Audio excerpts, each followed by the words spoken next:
Orang-orang di Suriah ini setelah dibom kimia, bom di Al-Ghutah 2013 atau 2014 dengan senjata kimia oleh Bashar Assad yang didukung Iran dan Rusia. Lalu bom-bom drum yang dilempar dari atas lewat helikopter, mereka dijatuhkan ke kepala, ke rumah-rumah, ke gedung-gedung, bom di Suriah. Ingat kan? Saya itu miris banget, itu kejaman yang luar biasa saat. Tapi para pejuang ini bersabar. Saking penasarannya saya semalam telepon aja, nanya langsung kepada sumber-sumber resmi ya. Saya ingin tahu di balik ini semua ada apa.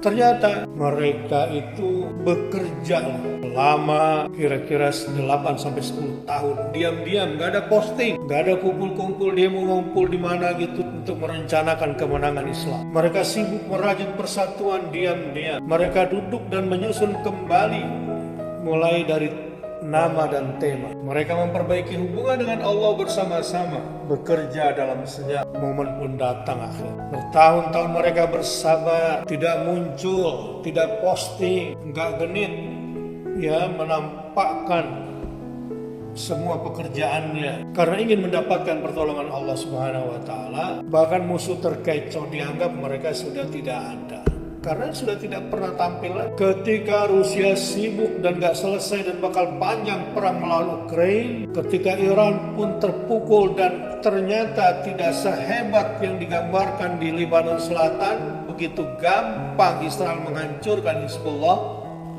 langsung senyap, dihajar, gak bangkit lagi. Begitu juga di Yaman, dihajar Israel, kelihatannya awalnya seperti hebat, disitulah kemudian pasukan ini masuk dan menguasai Suriah. Dan mereka lah yang menjadi ancaman besar nanti buat Israel. Maka kalau kita lihat bagaimana penghancuran Irak dalam peristiwa 9/11 kan kebohongan semuanya ya. Dan kemudian bagaimana Suriah dihancurkan dengan semua tipu daya lewat Arab Spring. Masih ingat peristiwa Arab Spring? Disitulah bagaimana umat Islam. Tapi insya Allah ini periodenya, mudah-mudahan. Kita nggak tahu kapan persisnya merdeka Palestina, tapi untung kita punya Al-Quran. Pak Ustadz, menurut Pak Ustadz prediksinya kira-kira kapan Palestina merdeka? Kalau Syekh Ahmad Yasin bilangnya begini, kira-kira 2027-an atau 2028. Kalau ditanya, apa analisisnya, dia berkata begitu. Dia ngomong gitu tahun berapa? Saya lupa persisnya ngomong gitu, tahun 80-an kah, 90-an kah, 80-an kah, atau sebelumnya. Berbicara seperti itu, nanti saya coba cari lagi. Nggak ada analisis.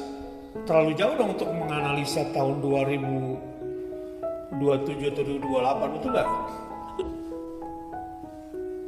Terus dari mana sebenarnya ditanya Syekh, Anda ngomong gitu? Ya dari Quran aja. Tentu kita sebagai seorang akademisi, sebagai ilmuwan gak bisa menerima begitu saja kan. Kita harus mempelajari dong tanda-tanda, paling gak indikator-indikatornya. Setidaknya ambil agak jauh variabel-variabelnya. Ya kan? Dari variabel itu kita juga menetapkan ukuran-ukurannya. Dia bilang gak tahu, saya sih dari Quran aja. Tugas orang dekat nanti tahun 2020 tugas Anda tuh yang ukur variabel sama indikasi-indikasinya kan. Nah ayatnya yang mana? Yatimuna fil ardi arba'ina sana. Mereka akan hidup mendiaspora tanpa negara terlunta-lunta 40 tahun. Ada siklus 40 tahunan dalam sejarah Bani Israel. Jadi dalam sejarah Bani Israel ada siklus 40 tahun.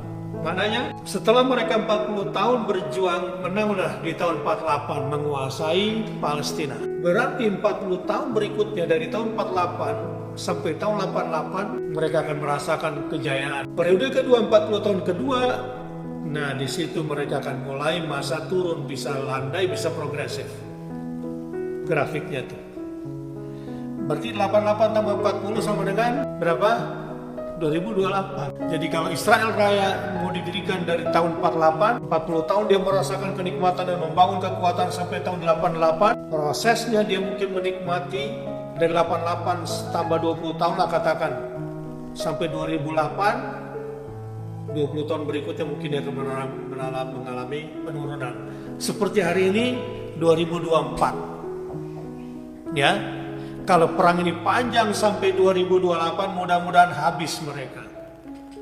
Setelah itu nggak usah nanya sama gue apa indikatornya dan variabelnya.